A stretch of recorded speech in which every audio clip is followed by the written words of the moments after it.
s'est abattue ce matin sur la capitale. Plusieurs quartiers de Niamey ont été inondés. D'énormes dégâts causés. Le point dans un instant.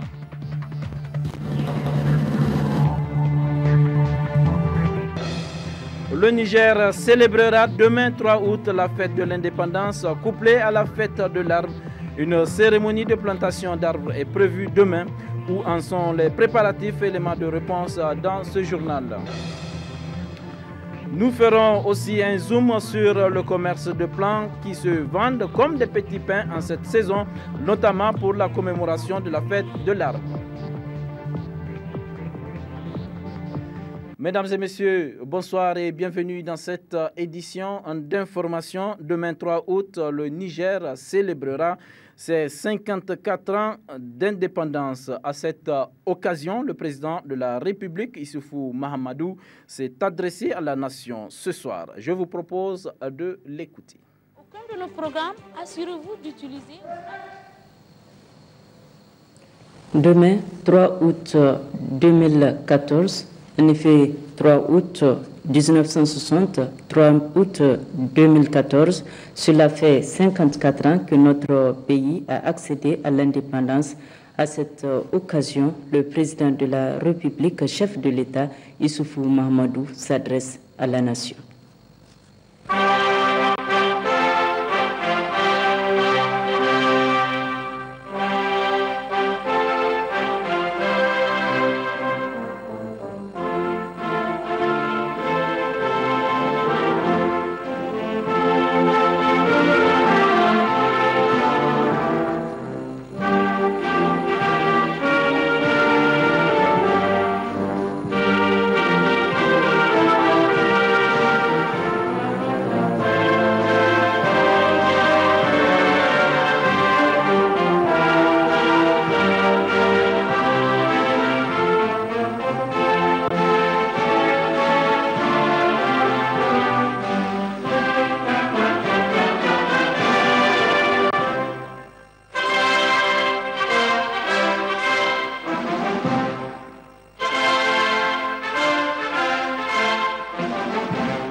Nigériens, Nigériennes, mes chers concitoyens, demain, 3 août 2014, notre pays commémore le 54e anniversaire de son indépendance.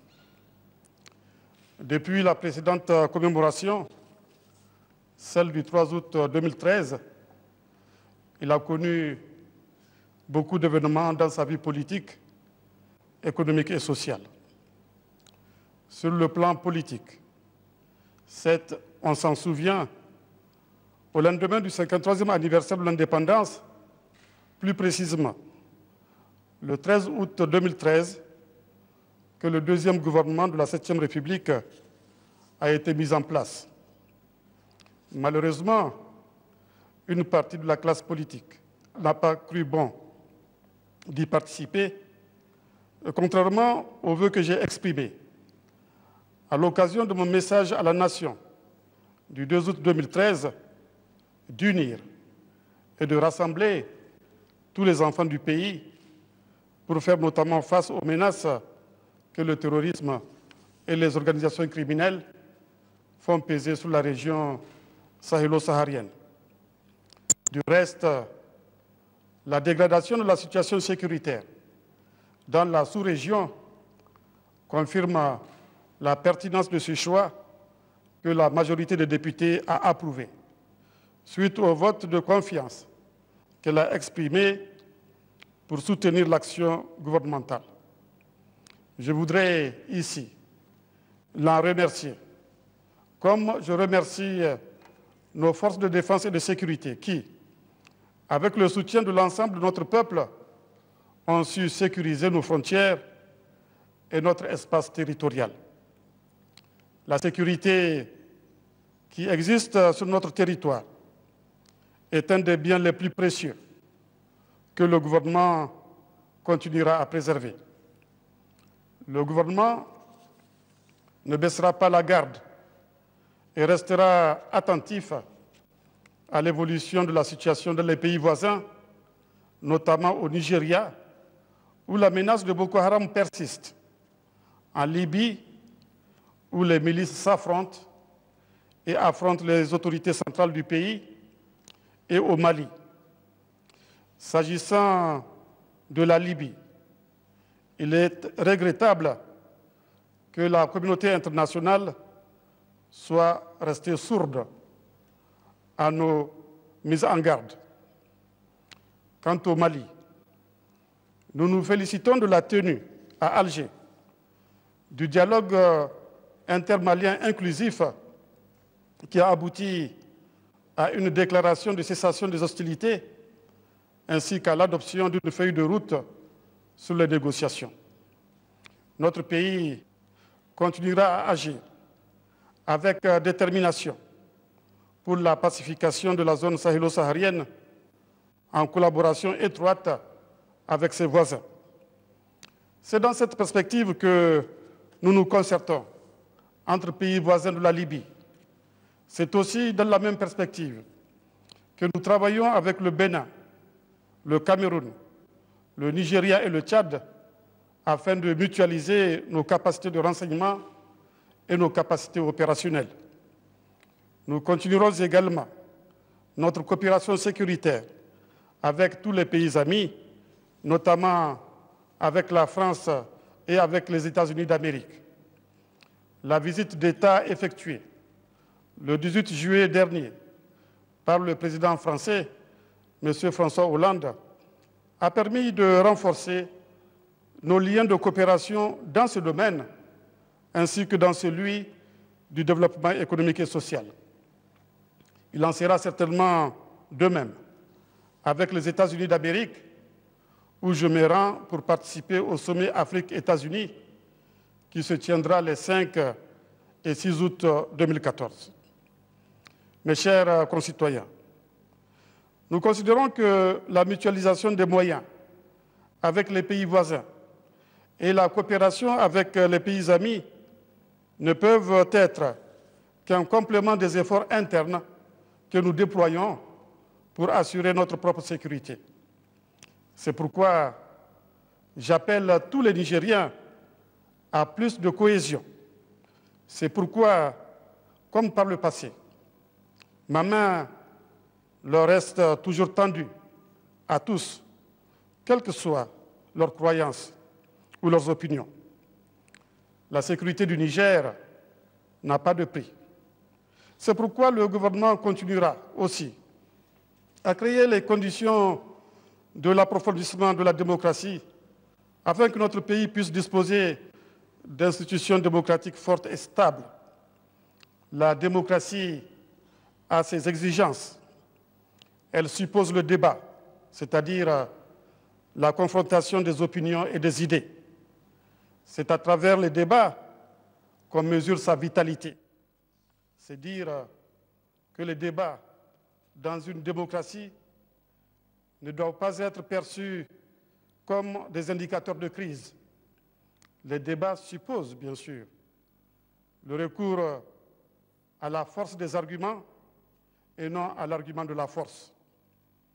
Malheureusement, récemment, certains de nos compatriotes ont cru devoir recourir à l'argument de la force pour faire prévaloir leur opinion avec le mauvais dessein de déstabiliser les institutions. Ce faisant, ils ont décidé de sortir du cadre démocratique pour continuer la politique avec d'autres moyens que ceux que leur offre la Constitution et les lois de la République. C'est ainsi qu'ils ont saccagé des édifices publics et privés.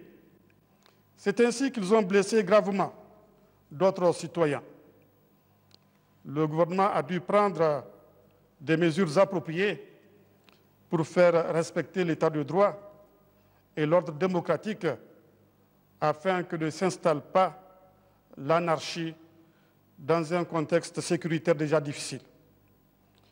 Nous voulons le meilleur pour notre peuple. Nous voulons que notre pays reste un modèle de démocratie en Afrique et dans le monde.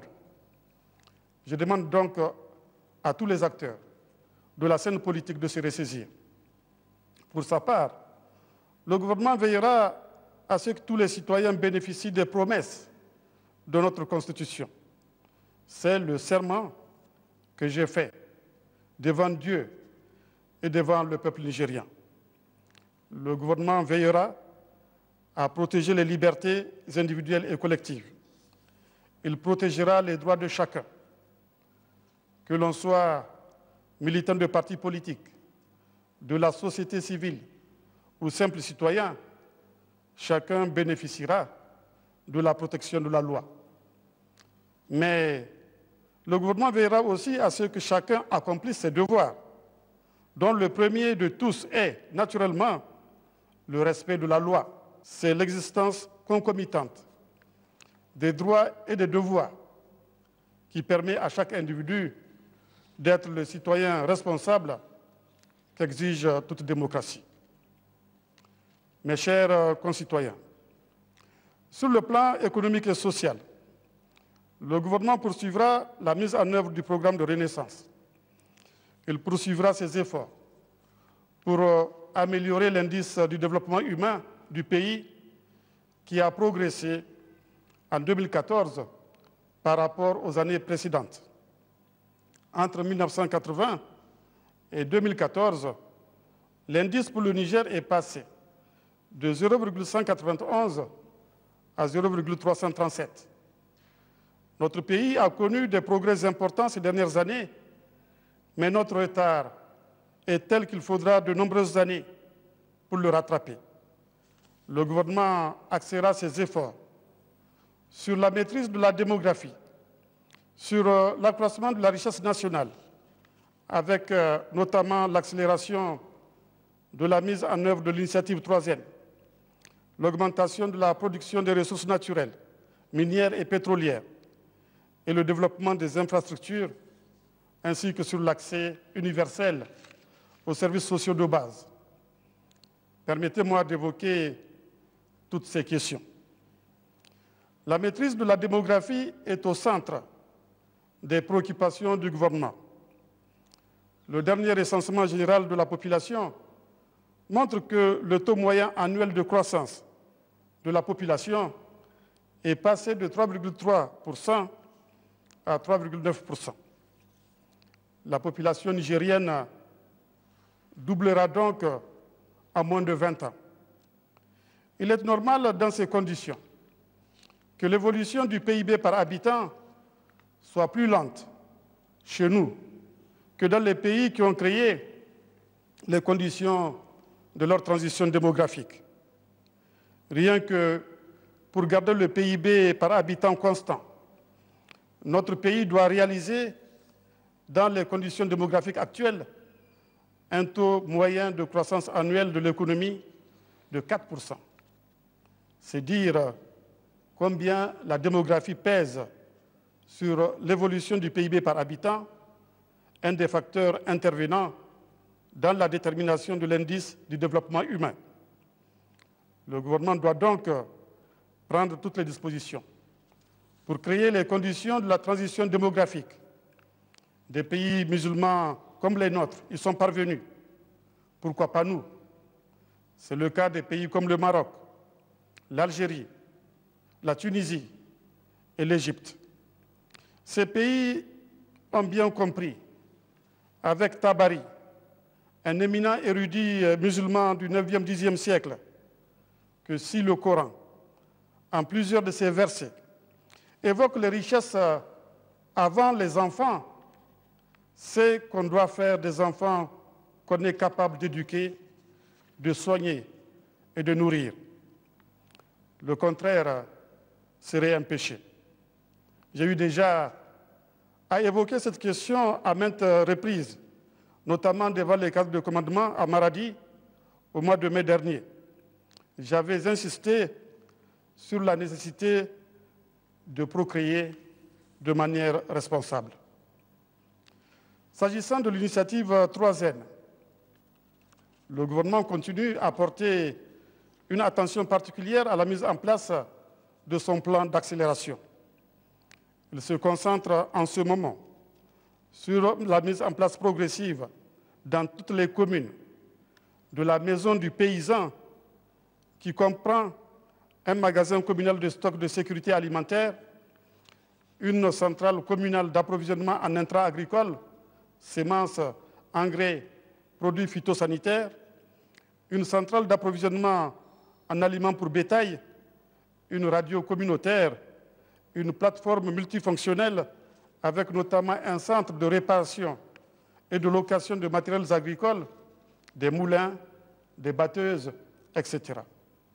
Il crée les conditions de la maîtrise des eaux à travers la réhabilitation des aménagements hydro-agricoles, l'aménagement de nouveaux périmètres, y compris pour la petite irrigation, la construction et la réhabilitation des barrages et des seuils d'épandage, ainsi que l'aménagement des mares.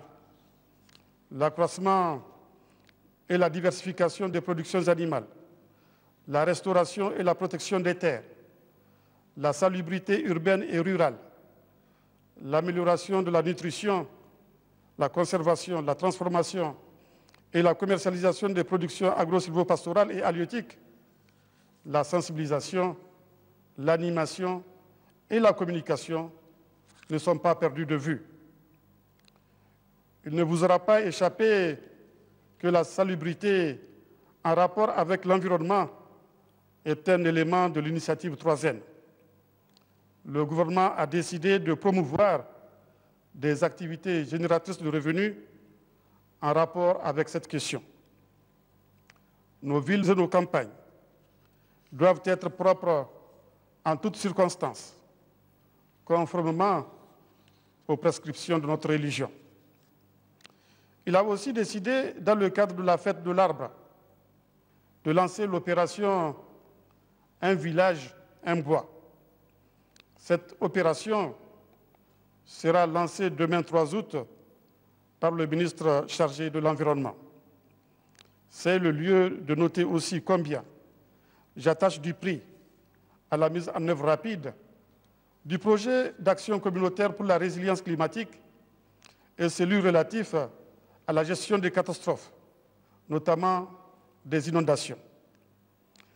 Parallèlement à la mise en place de cette réponse structurelle, le gouvernement n'oublie pas les réponses d'urgence pour faire face au déficit céréalier et fourrager de la campagne agro-pastorale 2013-2014, aux conséquences des inondations et à l'installation tardive des pluies de la saison pluviale 2014-2015, notamment dans certaines parties des zones pastorales.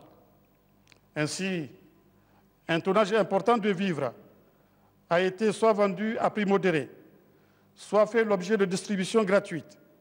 Des aliments pour bétail ont été mis à la disposition des éleveurs. Du transfert inconditionnel d'argent a été opéré. Des activités génératrices de revenus ont été exécutées. Des enfants et des femmes enceintes et allaitantes victimes de malnutrition ont été pris en charge. S'agissant de la campagne agro-pastorale pluviale 2014-2015, le gouvernement a mobilisé plus de 20 milliards pour l'acquisition des semences, des produits phytosanitaires, d'engrais, de matériel et équipements agricoles. Les mêmes dispositions sont prises par rapport à la campagne des cultures irriguées 2014-2015. Plaise à Dieu, nous ne nous laisserons pas surprendre. Nous nous préparons à faire face à toute éventualité. Mes chers concitoyens, L'équipement du pays en infrastructure se poursuit. Les travaux préparatoires du barrage de Kandaji ont repris. Le deuxième échangeur, celui du rond-point des Martyrs à Niamey, a été lancé, comme ont été lancés le chemin de fer du tronçon Niamey-Dosso-Cotonou, la cimenterie de Keita, la centrale thermique au charbon de Salkdamna, le projet Dosso-Soga. Parallèlement au lancement, commence le temps des inaugurations. Ainsi ont été inaugurés la route Niamey-Namaro, l'échangeur Malibero, la route Saï-Tapoa, la route Moujia-Ilela-Badegchiri. D'autres inaugurations vont bientôt suivre. Il s'agit de la nouvelle cimenterie de Malbaza, de la route Zender-Guidmouni, du marché central de Maradi, du tronçon de chemin de fer Niamey-Dosso, de la route Niamey-Tondibia-Tondikware, de la route Guidarumji-Madawas-Ernawa. Les infrastructures scolaires, sanitaires et hydrauliques relèvent du quotidien. Il serait donc fastidieux de les inaugurer. D'ici la fin de l'année, d'autres projets d'infrastructures majeurs seront lancés, plaise à Dieu. Mes chers concitoyens, le Niger est certes un pays agricole, mais c'est aussi un pays minier et pétrolier. La diversification de l'exploitation des ressources naturelles permettra à notre pays d'échapper à la fragilité de la monoproduction. Récemment, les négociations menées avec Areva pendant plusieurs mois ont abouti à un accord stratégique équilibré avec ce vieux partenaire du Niger. Cet accord a été publié au journal officiel car nous tenons beaucoup à la transparence dans le secteur des industries extractives. Récemment, des dépôts d'or ont été découverts dans le Jado, provoquant une ruée vers l'or que le gouvernement a décidé de contrôler. Les orpailleurs seront organisés, des titres miniers seront donnés à la Sopamine. Cette découverte dans le Jado prouve que notre sous-sol est loin de nous avoir révélé tous ses secrets. S'agissant de la production pétrolière, le ministre chargé de l'énergie et du pétrole vient de conclure les négociations avec son homologue du Tchad en vue de l'évacuation par pipe de notre production de pétrole brut à travers ce pays. Un accord similaire a déjà été conclu avec le Cameroun. Je fonde l'espoir que dans quelques années, la production pétrolière de notre pays atteindra 80 000 barils par jour et au-delà, plus tard, ce qui permettra à notre pays de disposer de recettes financières en rapport avec ses ambitions. En particulier, cet accroissement de ressources permettra de faciliter l'accès universel de nos populations aux services sociaux de base. D'ici là, le gouvernement continuera à consolider les actions entreprises dans le domaine de l'éducation, celui de la santé, celui de l'accès à l'eau et à l'assainissement. Dans le domaine de l'éducation, par exemple, nous mettrons tout particulièrement l'accent sur l'accroissement de la durée attendue d'éducation et la durée moyenne d'éducation, ainsi que sur l'alphabétisation, conformément à l'objectif de l'école gratuite et obligatoire jusqu'à l'âge de 16 ans, que s'est fixé le programme de Renaissance. Mes chers concitoyens, nous venons de sortir du mois béni du Ramadan, mois au cours duquel nous avons jeûné, prié, médité. Permettez-moi de vous présenter à vous tous mes meilleurs vœux à l'occasion de l'Aïd el-Fitr. Qu'Allah, le clément et le miséricordieux, accepte nos œuvres, qu'il nous soutienne dans ce que le prophète, paix sur lui, appelé le grand djihad, c'est-à-dire le djihad intérieur, contre nos passions, nos faiblesses et autres infirmités, qui nous soutiennent dans les résolutions de réarmement moral que nous n'avons pas manqué de prendre pendant ce mois béni du Ramadan, qui nous gratifient d'une campagne agro-pastorale féconde. Qu'il bénisse le Niger et son peuple. Je vous remercie.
La suite de ce journal, le président de la République, Issoufou Mahamadou, a procédé hier matin à Ilela à l'inauguration officielle de la route bitumée Moujia-Ilela-Badjishri, longue de 36 400 km, entièrement financée par l'État du Niger à hauteur de plus de 22 milliards de francs CFA et dont les travaux ont été exécutés par la compagnie sahélienne des entreprises sur une durée de 22 mois.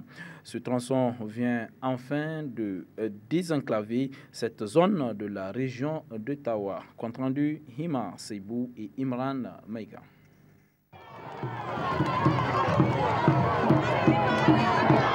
Accueilli en grande pompe à Ilela par les autorités administratives et coutumières ainsi que la population, le président de la République Issoufou Mahamadou vient inaugurer officiellement la route Moujia-Ilela-Badagishri, un tronçon bitumé long de 36 km 400, entièrement financé par l'État du Niger à hauteur de plus de 20 milliards de francs CFA et dont les travaux ont été exécutés par la compagnie sahélienne d'entreprise CSE sur une durée de 22 mois. Le maire de la commune urbaine d'Ilela a dans son allocution présenté de façon brève sa commune ainsi que les différentes réalisations dont celle-ci a bénéficié dans le cadre du programme de la Renaissance. Le gouverneur de la région de Tawa a quant à lui énuméré les multiples réalisations faites dans sa région, traduisant ainsi les engagements pris par le président de la République. Il a par ailleurs évoqué toute l'importance que requiert cette route pour la population d'Ottawa. On a coutume de dire que tout développement passe par le développement des routes.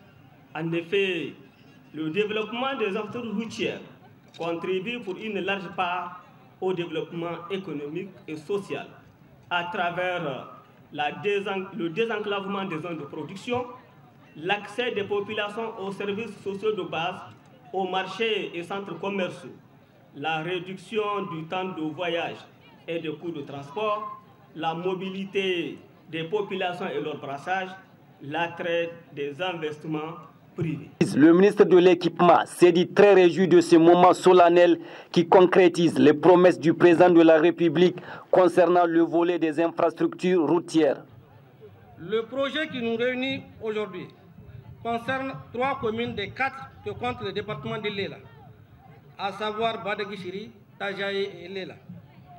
La route Moujia-Lela-Badagishiri impacte sur l'amélioration des conditions de vie des populations de la zone, de leur sécurité, réduit la durée du parcours du dit axe et diminue de façon significative le coût d'exploitation des véhicules. Ce projet offre une autre possibilité pour rejoindre Niamey par la réalisation de la route Ilela-Bagaroua-Tebaram, étant entendu que la route Filengue-Sanam-Tebaram-Tawa est en chantier. Incontestablement, le programme de la Renaissance est en marche.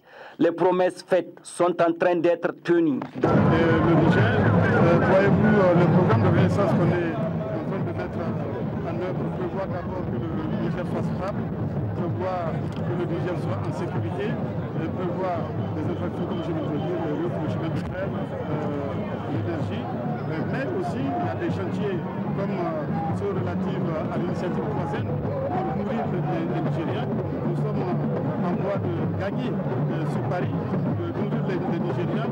Le Niger qui est un pays sahélien, qui est un pays soumis à des aléas climatiques, à des alternances d'inondations et de sécheresse, et qui malheureusement connaît de manière récurrente et essentiellement jeune. Nous avons 75% des Nigériens de moins de 25 ans.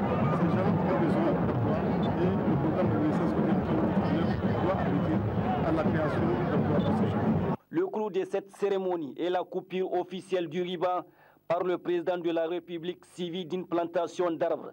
Cette route permettra ainsi le désenclavement intérieur et extérieur de la zone, à l'amélioration des offres des services sociaux et administratifs et l'amélioration des conditions de vie et des coûts de transport des populations d'Ottawa.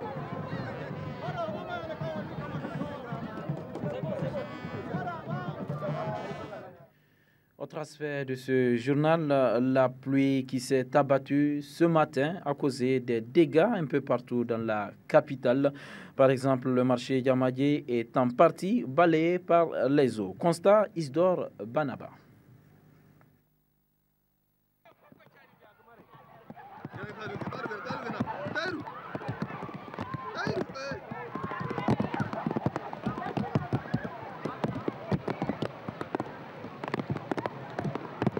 Comme presque chaque année, lors de la saison des pluies, plusieurs quartiers de Niamey se retrouvent inondés. C'est le cas du quartier Aéroport où des maisons se sont effondrées. Les habitants vivent sous les eaux. Les habitants du quartier Talagué n'ont pas échappé aux inondations. On a l'habitude de dire que les Nigériens n'ont pas peur des voitures, mais ils craignent la pluie. Cela est une réalité. Toutes les voies principales du quartier Talagué sont fermées. Dans les maisons, on s'active à évacuer les eaux des pluies.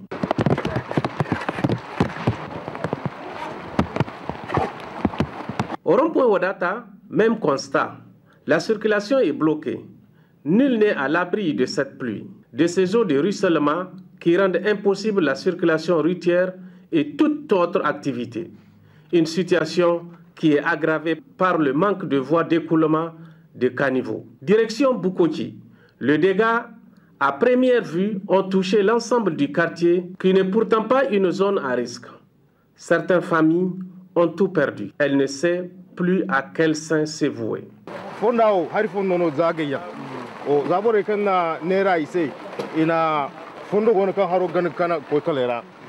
problème, c'est cette construction. Vous voyez cette construction-là, c'est tout récemment. Avant, l'eau passe de ce côté. Mais maintenant, quand ils ont construit ici, l'eau passe par là. C'est pourquoi nous avons eu ce problème. Sans cette construction, on n'aura pas ce problème. Ces habitants ne demandent que de l'aide, de la solidarité, de la compassion. On dit souvent que celui qui n'a pas atteint l'autre rive ne doit pas se moquer de celui qui se noie. La saison des pluies ne fait que s'installer. Les autorités doivent trouver des solutions préventives afin d'éviter le scénario de l'année dernière où des quartiers entiers de la rive droite ont été inondés, faisant de nombreux déplacés recasés dans des sites d'accueil. l'avez sans nul doute corrigé, c'était là un reportage sur les inondations causées par la pluie de ce matin par Taïrou Amadou. La suite de cette édition, donc la saison pluvieuse qui s'installe progressivement à travers le pays entraîne son lot de dégâts. Inondations par-ci, chute de maisons par-là. Bref, toutes les conditions ou presque sont réunies pour rappeler les inondations des années passées. Constat Moudi Moussa.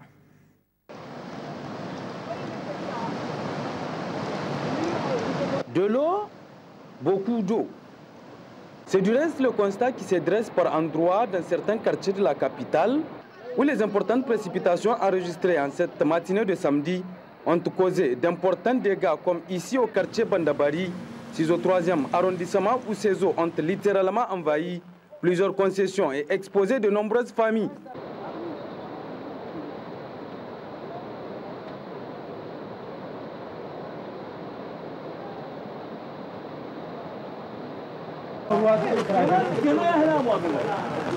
Ici, comme ailleurs à la rive droite, l'abondance des eaux de pluie a entraîné d'énormes pertes et fait tomber de nombreuses maisons. Un état de fait qui fait de nouveau planer le doute et l'incertitude dans certains foyers où l'on garde encore en mémoire le triste et amer souvenir des précédentes inondations ayant frappé de plein fouet des quartiers entiers de la capitale. Dès que tombe la pluie, nous sommes inquiets. Nos routes deviennent impraticables et du coup, ça devient difficile de trouver un taxi. Rien qu'avec la pluie enregistrée ce matin, nous avons eu des maisons et des murs effondrés. Une situation qui rappelle exactement celle de l'année passée, avec le début des inondations qui ont fait plusieurs dégâts.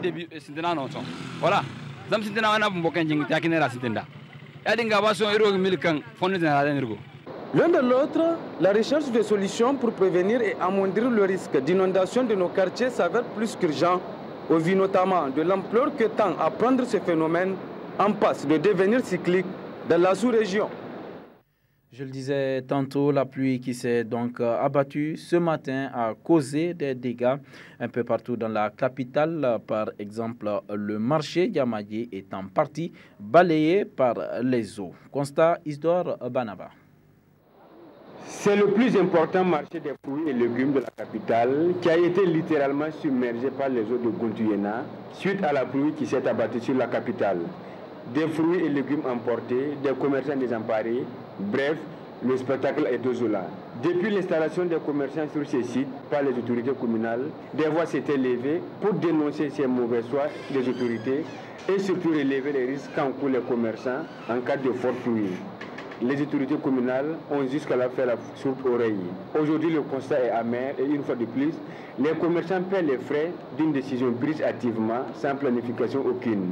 Pourtant, cette même place avait été dans les années 98 balayée par les eaux d'une forte précipitation. Alors, pourquoi depuis 3 ans que ces commerçants y sont installés, les autorités communales n'ont pas changé à trouver un site plus sécurisant pour les commerçants? Faudra-t-il qu'à chaque fois, une catastrophe se produise pour qu'on songe à protéger les personnes? En tout cas, tout porte à croire au vu de la situation actuelle.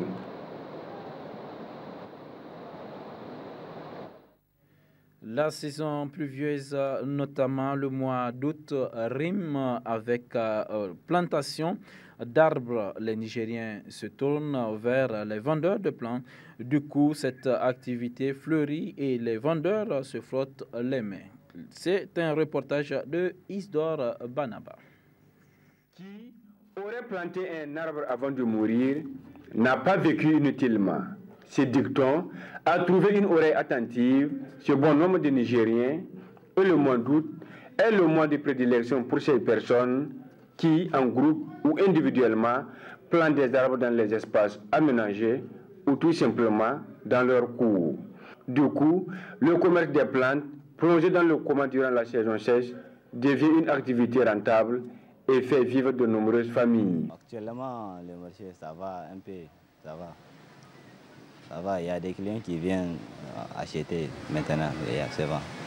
Nous ici, déjà la base c'est les mangues, mais c'est parce qu'on nous demande souvent les autres, c'est parce que c'est pour ça qu'on les amène ici pour les vendre avec les mangues. Mais ici, la base de nos ou de notre commerce, c'est les manguiers. Moi, pendant la saison chasse, je pars à l'école, mais vraiment, il y a une grande différence. Il y a une grande différence. La saison des pluies n'est pas la même chose que la saison chasse. Il y a une grande différence. Oui, le marché, alhamdulillah, comme des fois, tous les marchés, des fois on gagne, des fois il n'y a rien. Parce que pour le moment, ce n'est pas le fleur qu'on vend maintenant, c'est l'arbre qui est de l'argent. C'est ça qu'on vend parce qu'on est au moment de... Comment, saison de pluie, là, oui. Oui, maintenant c'est bon. Des fois, on gagne à 15 000, on gagne même à 30 000, 50 000. Ça dépend des jours quoi, et des clients. La commercialisation des plantes tend à être saisonnière compte tenu du climat. Pendant la saison pluvieuse, la clientèle afflue et les vendeurs des plantes font des bonnes affaires. Le Parti vert du Niger a initié ce matin une opération de plantation d'arbres dans la ceinture verte de Niamey. Objectif, réhabiliter cet espace vert pour lutter contre le déboisement. Cette opération de plantation d'arbres est l'initiative du Parti écologiste nigérien pour lutter contre le déboisement et la désertification. À cette occasion, le rassemblement des écologistes du Burkina Faso ont effectué le déplacement sur Niamey pour assister leurs frères du Niger. Bon, on est là pour planter des arbres parce que nous sommes des écologistes. Et en tant qu'écologistes, nous prônons beaucoup la plantation des arbres parce que nous savons que c'est très bien. Voilà, comme on le dit souvent, celui qui aurait planté un arbre aurait vécu utile. Voilà, donc on est venu pour planter, pour remplir notre part, voilà, d'être écolo. Pour le président du Parti vert du Niger, cette opération de plantation d'arbres n'est pas fortuite. Nous avons associé le CES franco-arabe de Talaye. Nous avons associé des jeunes aussi venus du Burkina Faso et nous avons aussi fait appel à des partenaires extérieurs, c'est-à-dire les écologistes de la Belgique, qu'on appelle les écolos. Tout ça pour montrer à quel point le problème de la déforestation dans notre pays et surtout de l'entretien et de la réhabilitation de la ceinture verte est une préoccupation nationale.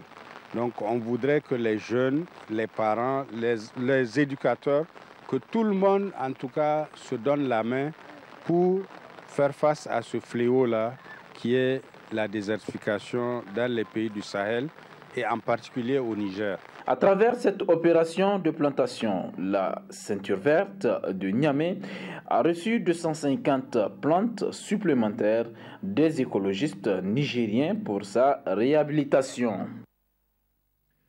Le Niger célébrera donc demain 3 août la fête de l'indépendance couplée à celle de l'arbre. À cet effet, chaque année, c'est des milliers d'arbres qui sont plantés à travers le pays.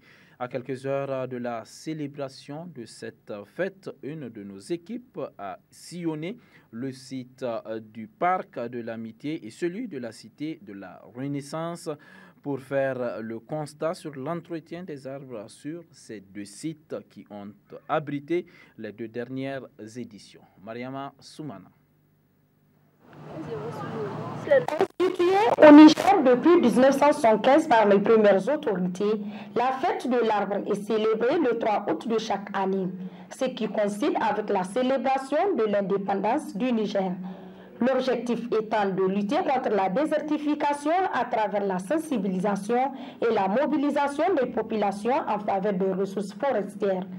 C'est ainsi que chaque citoyen est invité à planter un arbre chez lui. Depuis son instauration, les plus hautes autorités choisissent un site pour lancer l'opération de plantation d'arbres à travers l'ensemble du pays. En 2012, c'est le parc de l'Amitié nigéro-turc qui a accueilli l'événement. Plus de 5000 arbres ont été plantés dans ce parc de 10 hectares de superficie. Aujourd'hui, les résultats sont probants car les arbres sont bien entretenus. in sun kwanta ina zakwa in tadda su kuma banda tadda da nika musu in sun hito ina zan taye in su da ina tayen su ina kula mutane su bar karya mini su in mutum ya kama yace shi karya shi ina kwatanta mai a shi bar in dai mutum ya zo zaman shi zaman da zai yi amma kashi taba mini itace mu da mutane ba mu da matsala bakin nan. Si l'on se réjouit des résultats sur ce site dit de l'amitié, ceci n'est pas le cas au boulevard de la route de Tillabéri, à la cité de la Renaissance, qui a abrité l'édition 2013 de la séance de plantation d'arbres par les autorités actuelles. Ici, le constat est tout simplement désolant. Les jeunes plants sont laissés à leur sort, s'agissant de ceux qui ont survécu. Pour le reste, tous morts par manque d'entretien. Seuls les enclos servent de décor sur le site. La plantation d'arbres qui a été effectuée l'année passée, vous voyez comment ça a été évidemment délabré, négligé. Moi, tout simplement, je dirais que c'est une affaire de responsabilité. Même si quand même les arbres sont plantés et que pratiquement c'est confié aux collectivités, on se dit qu'il y a toujours quelqu'un qu'on doit mettre qui doit suivre les arbres pendant au moins 6 mois ou 7 mois, le temps que vraiment l'embout puisse se régénérer un peu. Mais ceci n'a pas été fait. On a implanté les arbres, on a laissé ça dans la rue. Alors même s'il y a des gens de bonne volonté, il y aura seulement que peut-être ceux qui ont eu déjà à construire avec leur compteur d'eau, ils n'ont qu'à arroser parce que ça les arrange. Mais dans ce cadre-là, vous avez plein de parcelles qui sont vides. Jetez un coup d'œil, vous verrez, tout ce vont-là, rien n'a été construit. Dans ce cas, les propriétaires ne se sentent pas intéressés. Pourtant, ces arbres sont d'une importance capitale car ils permettent d'offrir un meilleur cadre de vie à la population et surtout participent à la protection de l'environnement menacé aujourd'hui par le changement climatique. L'importance des arbres dans le parc, c'est bien parce que les gens se profitent pour se reposer. Tu as vu tout ça là, c'est bien dans le sens. Les élèves, vraiment, eux-mêmes, ils ont intéressé parce que, à propos d'examen, même, ils viennent pour réviser leurs leçons et tout ça, là, vraiment, c'est bien. Pour certains citoyens, un choix judicieux du site doit être fait et une nouvelle procédure s'impose afin de redorer le blason de cette fête. Le choix du site est très important. Il ne suffit pas d'aller dans une zone parce que le quartier est tout neuf. Ils ne comment pour le faire parce que les politiciens aiment souvent qu'il y ait leur nom. Non. Quand on fait quelque chose, c'est dans le cadre de l'intérêt général. On le fait pour notre pays. Le patriotisme exige à ce que vous voyez là où c'est intéressant. Pourquoi ne pas implanter des arbres dans les quartiers? Pourquoi? Et responsabiliser les différents responsables de maisons. Toi, on t'a implanté 4 arbres. L'an prochain, on viendra voir s'il n'y a aucun qui est crevé. Tu as une prime ou quelque chose comme ça. On va te donner gratuitement 50 pieds d'arbres. Mais ça va être une concurrence entre la population. Quand vous mettez des arbres dans des zones non construites, ça va directement à la responsabilité des collectivités. Le tout n'est pas de planter un arbre, mais de les entretenir. Il incombe donc à la municipalité de bien entretenir ces jeunes plants, car comme le dit un dicton, celui qui a planté un arbre avant de mourir n'a pas vécu inutilement. À bon entendeur, salut. Les préparatifs de la cérémonie de plantation d'arbres ici à Niamey vont bon train. Le comité d'organisation s'active pour la réussite de l'événement. Le thème retenu est contribution de l'arbre à la résilience des populations face au changement climatique. Cette année, c'est la cour de l'école de la gendarmerie nationale de Niamey qui a été retenu comme site pour la plantation d'arbres à l'occasion du 54e anniversaire de l'indépendance du Niger. Les préparatifs vont bon train sur ce terrain de 3 hectares, fin prêt pour accueillir la cérémonie. Ici, tout va bien sur le terrain, et tout le nécessaire est là.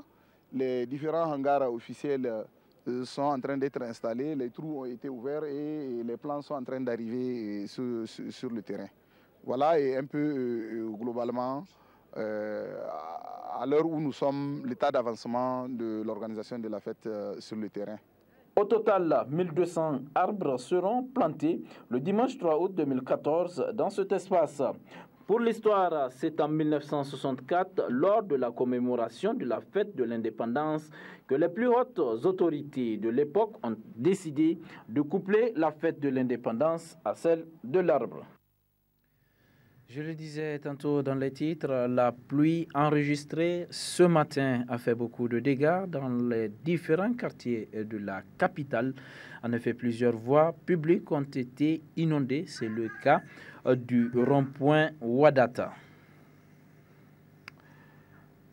Il faut dire que la fête nationale de l'arbre...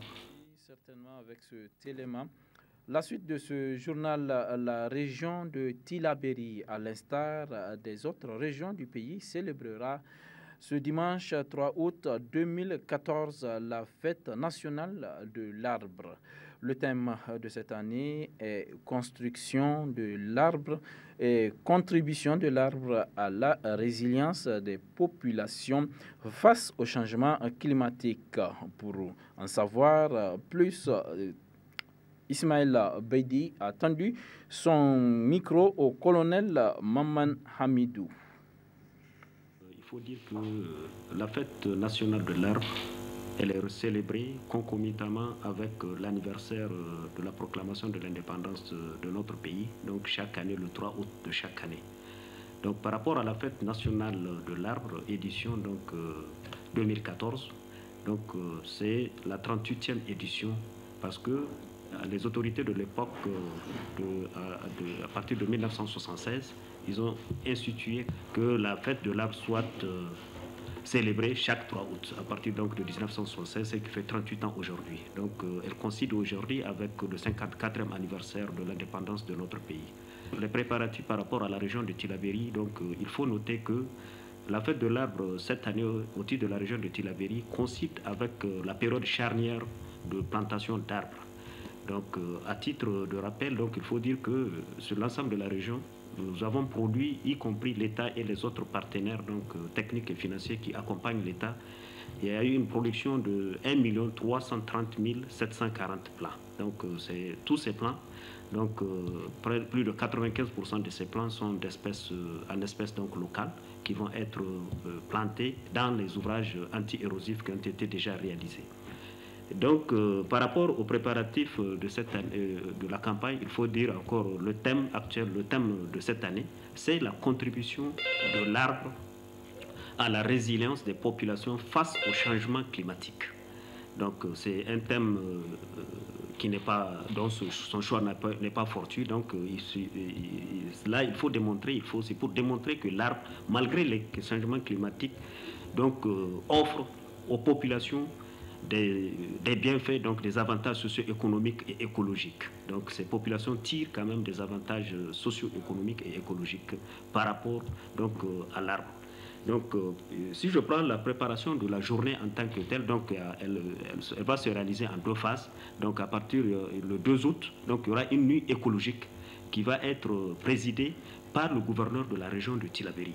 Donc c'est à la MJC, donc, où c'est une nuit quand même de sensibilisation, d'information et de sensibilisation sur l'environnement, toutes les questions liées à l'environnement.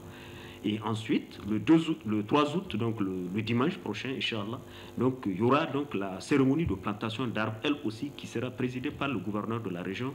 Au niveau, donc là où le site que nous avons choisi, c'est la direction, les nouveaux locaux de la direction régionale des impôts, qui est tout juste à côté de la direction régionale de la santé publique. Le message que j'ai à lancer, c'est vraiment un appel. Donc, à la population de la ville de Tillabéri et de ses environs, et vraiment pour qu'il y ait une mobilisation massive à ces deux activités donc, que nous allons célébrer ensemble. Donc, nous souhaitons que la population sorte massivement la nuit, donc le 2 août pour la nuit écologique et le jour même de la plantation qui sera donc le samedi 3 août. Donc vraiment c'est un appel pressant que je lance à l'ensemble de la population pour qu'elle sorte massivement et répondre quand même à cet appel pour que vraiment la fête soit belle. La salle de réunion du gouvernorat d'Agadez a abrité 3 jours durant l'atelier régional portant sur le dialogue pays organisé par le Conseil national de coordination multisectorielle des activités de lutte contre le sida.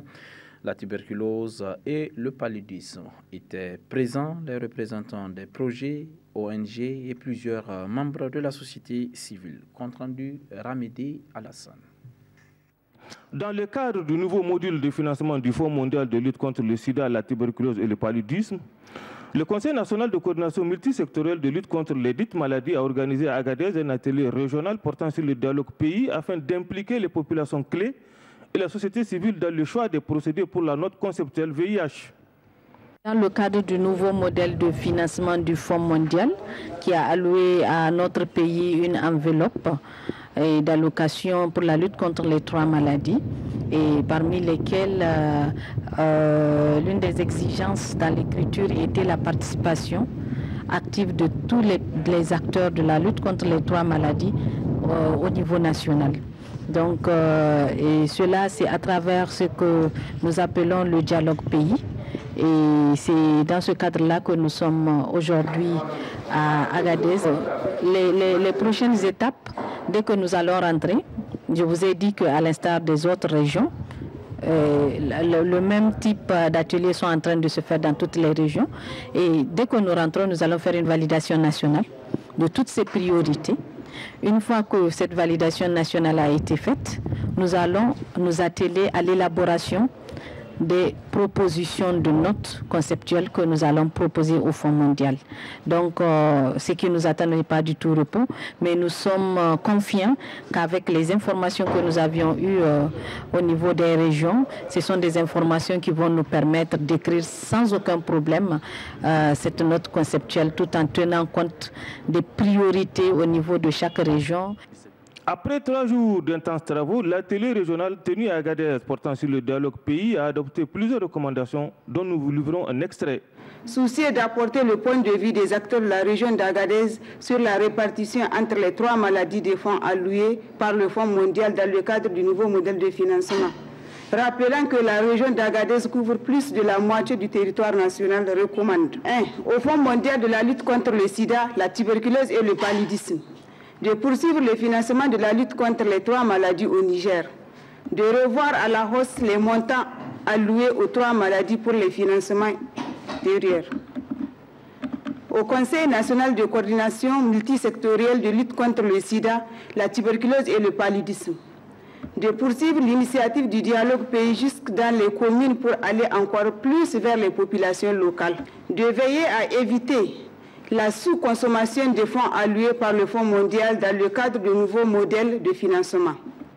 Retenons que lors de la cérémonie de clôture de l'atelier régional portant sur le dialogue pays, à laquelle prenaient part les autorités administratives et coutumières, des élus locaux et régionaux, les représentants des ONG et projets, les membres de la société civile, le secrétaire général du gouvernement d'Agadez s'est félicité d'une telle initiative qui aura permis une grande participation des acteurs dans la conceptualisation de nouvelles perspectives envisagées contre la pandémie du sida.